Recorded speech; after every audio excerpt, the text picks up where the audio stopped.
Hey there everybody, I'm Mark Riley. I'm back with another how to draw video. I've had a lot of people asking for a video on how to draw hands, so that's what we're going to be doing today. Brace yourselves for a video that's not going to be real easy to follow. I think drawing hands is maybe the most challenging, or certainly one of the most challenging things, and there's no magical simple way to teach it. I think people would like to have, show me a general technique for drawing all hands all the time, and I certainly have not found anything like that. I find that you have to learn to draw the hand in a great variety of positions and almost memorize different techniques for drawing different poses of the hand. So see if you can follow along with this. We're going to begin with this kind of boxy shape, although you'll notice that it comes off a little bit, it's got a little bit of an angle over here on one side. And this is going to help us get the basic shape of a clenched fist. Notice that this line here is longer than the distance from here to here, so it's kind of sloping down a little. In fact, I might make that slope down even more. Now we're going to make a second line that is a little closer to the top than to the bottom, and this is going to show us where to put the fingers eventually. I think we should go ahead and try to get the thumb in here. It comes off on this side a little bit of a triangle-like shape, except that when it reaches close to here, to that first line, that's when it's going to cut across and give us the shape of the thumb, which is kind of closing in on top of the fingers, holding all of the fingers in place. Notice that when you look at that first line we drew, the thumb is more above that line than below. And I'm going to go ahead and put a little line for the knuckle there. Maybe a few wrinkles back here. Now it's time to get to the tricky part of drawing each one of the fingers. I think what I'm going to begin with is find a point between these two sides. This point right here is going to help me kind of divide this into two parts, more or less equal, although I guess this part over here is going to at first look smaller than this part over here. And what I'm going to do now is draw a curving line for the knuckles, all the way down from this point down towards this point. This is going to help us because the knuckles sort of cascade almost across the hand when it's put into a fist shape like this. And then you can kind of get these fanning lines that delineate each one of the fingers. Notice as you get down to the pinky, as we are all aware, the pinky is the smallest of the fingers, and so the distance between these two lines needs to be smaller. And it is, like I said, fanning out. It's sort of coming in at an angle, whereas here it's more straight up and down. And notice also that the bottom edge of the knuckles is kind of tipping past that first line that we drew. Maybe get another wrinkle or two back here as the skin folds in. Can be very tricky, I find. I wonder if anyone else finds this, to get the shape of the knuckles across here right. You can't just follow straight across that line. It kind of comes up and you get this waving effect as each particularly the middle two knuckles, as they sort of bulge out. And I find that often this second knuckle is the one that's most prominent. Then coming down here to kind of finish things off, the flesh folding in, sort of breaking the bottom of the palm into two parts. You can get the wrist coming off the bottom here. And that's pretty much it. All of these things are really quite subtle, the relationships between each part of the finger. I've come up with my technique for drawing a closed fist. I'm sure other artists come up with their own. But this should, hopefully if you've been struggling, as I often do, to draw a nice clenched fist, this will give you a nice system for doing that. I'm going to kick it into time-lapse to just use my black-colored pencil to do final lines here, and then we'll move on to drawing the other hand over here.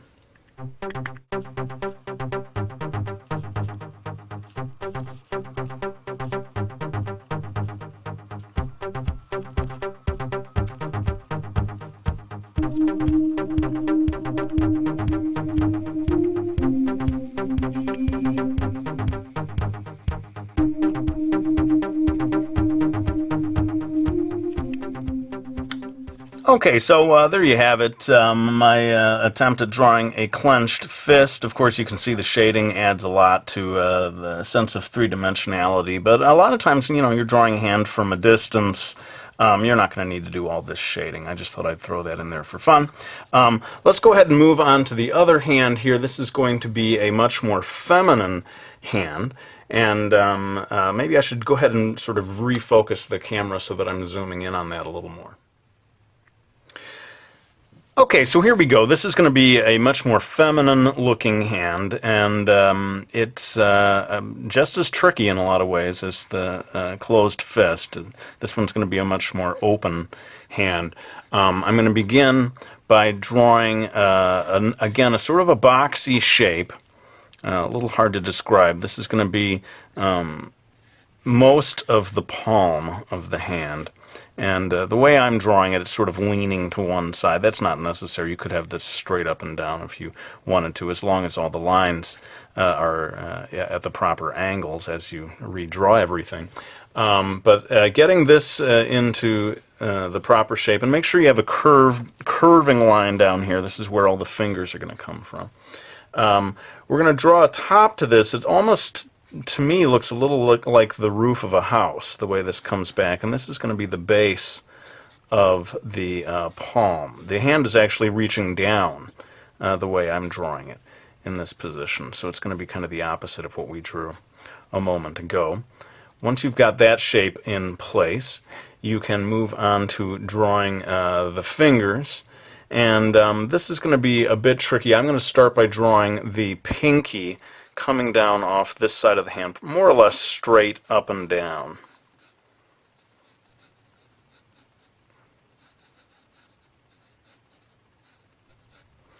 And once you've got that in place, you can draw the pointer finger. Now notice that this line coming at this angle, the pointer finger is coming off just a little bit. It's pointing in just a slightly different direction.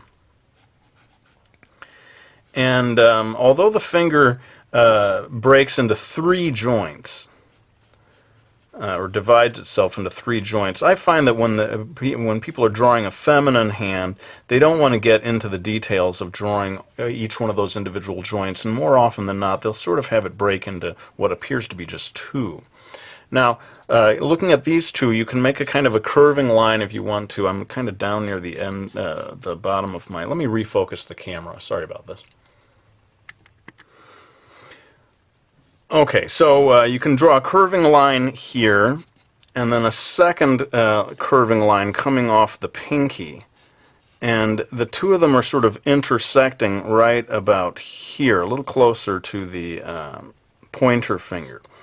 And at this point, that's where you can go ahead and put that pointer finger in there. Again, I'm sort of breaking it into two parts rather than three. Of course, if you're drawing an absolutely realistic hand, you're going to have to draw each one of those individual joints. But I'm kind of trying to show you here a more of an elegant, slightly stylized way of drawing a female hand, which you see a lot in comics or even fine art, this way of wanting the hand to look very elegant.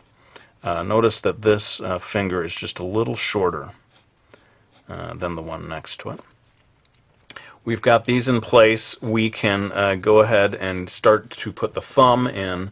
The thumb is going to be coming off from this point and curving outward like that. So I'm going to just get a curving line like this.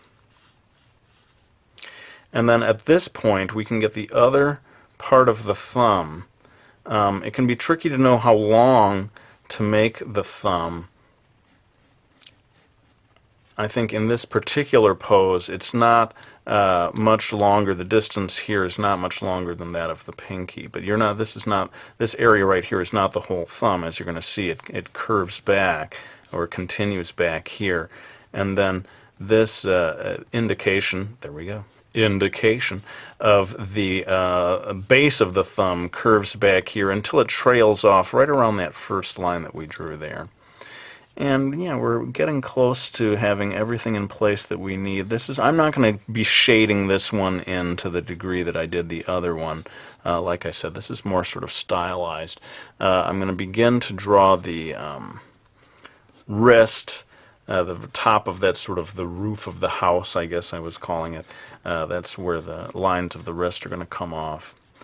For the female hand, you want the wrist to not be too thick, not too masculine looking. And that's pretty much it. Let me go ahead and do some time lapse for adding the final lines. You're not going to see nearly as much shading though, so hopefully we'll be done with this pretty quickly.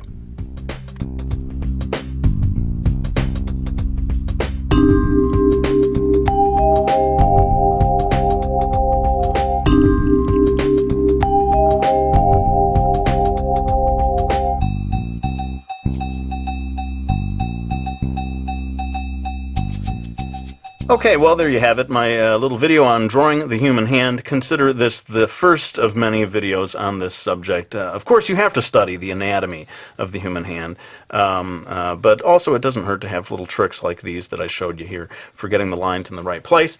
Let me go ahead and thank everyone who has bought Brody's Ghost, my graphic novel series from Dark Horse. This is now available as an e-book, so if you have an iPad or something like that and you want to read it in e-book form, big thanks to you for getting it that way at the iTunes store or hopefully other such places.